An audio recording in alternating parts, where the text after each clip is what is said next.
വിശുദ്ധ പത്രോസ്ലീഹായുടെ നാമധേയത്തിൽ സ്ഥാപിതമായ ഹ്യൂസ്റ്റണിലെ മലങ്കര കത്തോലിക്ക സമൂഹം പത്രോസ്ലീഹായുടെ തിരുനാൾ ദിനമായ ജൂൺ 29-നോടനുബന്ധിച്ചുള്ള ഇടവക തിരുനാൾ വളരെ സമുചിതമായി ആഘോഷിച്ചു വരുന്നു. 2024 ഇടവക തിരുനാൾ ജൂൺ 23 ഞായറാഴ്ച കൊടിയേറി. 30 ഞായറാഴ്ച ആഘോഷമായ വിശുദ്ധ കുർബാനയോടുകൂടി സമാപിച്ചു. ഇടവക തിരുനാളിന്റെ ഭാഗമായി ജൂൺ 28 വെള്ളിയാഴ്ച വൈകുന്നേരം ധ്യാന പ്രസംഗവും ആരാധനയും നടന്നു. അന്നേ ദിവസത്തെ വിശുദ്ധ കുർബാനയ്ക്ക് മുൻ വികാരി ജോൺ പുത്തൻവിളയിൽ അച്ഛൻ നേതൃത്വം നൽകി.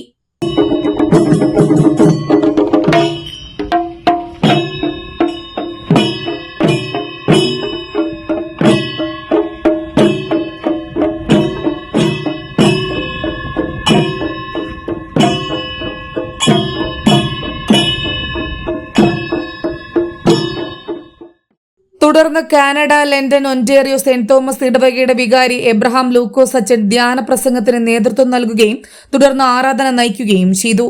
ജൂൺ 29 പത്രോസ്ലീഹായുടെ തിരുനാൾ ദിനം രാവിലെ 9 മണിക്ക് ആഘോഷമായ വിശുദ്ധ ബലിയും പ്രാർത്ഥനയും നടന്നു. വൈകുന്നേരം 7 മണിക്ക് സന്ധ്യാപ്രാർത്ഥനയും തുടർന്ന് വർണ്ണശബളമായ റാസയും നടന്നു. കേരളത്തിലെ പാരമ്പര്യമനുസരിച്ച് ക്രൈസ്തവ ജീവിത സാക്ഷ്യം ആ ജീവിക്കുന്ന പ്രദേശത്തിന് അനുഭവവേദ്യമാകുന്ന തരത്തിൽ ആഘോഷമായ റാസ നടത്താറുണ്ട്. കുരിശിനെ അനുഗമിച്ച് ക്രമമായി നടന്നു നീങ്ങുന്ന മനസ്സിനെയും ഹൃദയത്തെയും സന്തോഷിപ്പിക്കുന്ന സാക്ഷി നൽകുന്ന അനുഭവമാണ് ക്രൈസ്തവ ജീവിതത്തിലെ റാസ എന്നറിയപ്പെടുന്നത്. ഹ്യൂസ്റ്റൺ സെയിന്റ് പീറ്റേഴ്സ് മലങ്കര കത്തോലിക്ക ഇടവകയുടെ സ്വർഗീയ മധ്യസ്ഥനായ വിശുദ്ധ പത്രോസ്ലീഹായുടെ തിരുനാളിനോടനുബന്ധിച്ച് ഇടവക തിരുനാൾ നടക്കുകയാണ്. അതിന്റെ ഭാഗമായ റാസയാണ് ഇന്ന് ഇവിടെ നടക്കുന്നത്. റാസ സൂചിപ്പിക്കുന്നത് ക്രമമായി മുൻപോട്ട് നീങ്ങുന്നതിനെയാണ്. അത് ക്രിസ്തുവിന്റെ പിന്നാലെ, കുരിശിന്റെ പിന്നാലെ ക്രിസ്തുവിനെ അനുഗമിച്ചുകൊണ്ട് നീങ്ങുന്ന ഒരു യാത്രയാണ് റാസ. അത് സാക്ഷ്യമാണ്, സന്തോഷമാണ്, അതിലുപരി ക്രൈസ്തവ ജീവിതത്തിന്റെ ആഘോഷമാണ്. അതാണ് ഈ സന്ധിയിൽ ഇവിടെ ഏറെ ഭംഗിയായി, ക്രമമായി, സന്തോഷപൂർവ്വം നടന്നത്.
ഈ വർഷത്തെ റാസയ്ക്ക് പകിട്ടേകിയത് സെന്റ് ജോസഫ് സീറോ മലബാർ സഭ ഫെറോന ഇടവകയുടെ നേതൃത്വത്തിൽ മദർ തെരേസ പ്രയർ ഗ്രൂപ്പ് നടത്തിയ വാദ്യമേളങ്ങളുടെ പെരുമയാണ്. കേരളത്തിലെ അതേ ചെണ്ടമേളത്തെ അതിന്റെ തനിമയും ഭംഗിയും ചോർന്നു പോകാതെ ആവിഷ്കരിക്കുന്ന ഇടവകയിൽ അംഗമായ ടോം തമ്പിയും കൂട്ടുകാരും ചേർന്നൊരുക്കിയ വാദ്യമേളം ഏറെ ഹൃദ്യമായ അനുഭവമായി. താളലയങ്ങളുടെ വിസ്മയം കൊണ്ട് ഏവരുടെയും ശ്രദ്ധയാകർഷിച്ച ചെണ്ടമേളം റാസയ്ക്ക് പകിട്ടേകി.